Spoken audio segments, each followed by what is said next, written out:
বৃহস্পতিবার ৩০শে জানুয়ারি মহাত্মা গান্ধীর প্রয়াণ দিবস।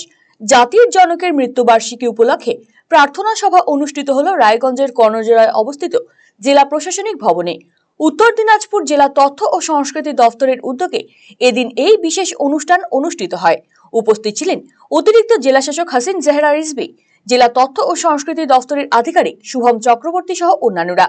সকলেই মহাত্মা গান্ধীর প্রতিকৃতিতে শ্রদ্ধা নিবেদন করেন। এদিন সর্বধর্মের প্রতিনিধিরা এই সভায় অংশ নেন। সাংস্কৃতিক অনুষ্ঠানে অংশ নিয়েছিলেন রায়গঞ্জের সেন্ট জোসেফ স্কুলের পড়ুয়ারা এবং কালিয়াগঞ্জের একটি সাংস্কৃতিক দল।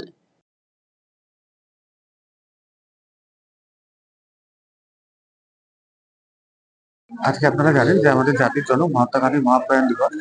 তাই আজকের দিনে আমরা উত্তর দিনাজপুর জেলা তথ্য সংস্কৃতি দপ্তর এবং জেলা প্রশাসনের যৌথ উদ্যোগে জেলা শাসকের করণে আমরা একটি প্রার্থনা সভার আয়োজন করেছিলাম। এতে সর্বধর্ম সভা এবং রামধুন পরিবেশিত হলো। এছাড়াও সেন্ট জোসেফ স্কুল এবং কালিয়াগঞ্জের একটি সাংস্কৃতিক দল তারা পরিবেশনা করলেন। গান্ধীজির প্রিয় ভজন বৈষ্ণব জনতা এর মাধ্যমে আমরা অনুষ্ঠানের সমাপ্তি ঘোষণা করলেন।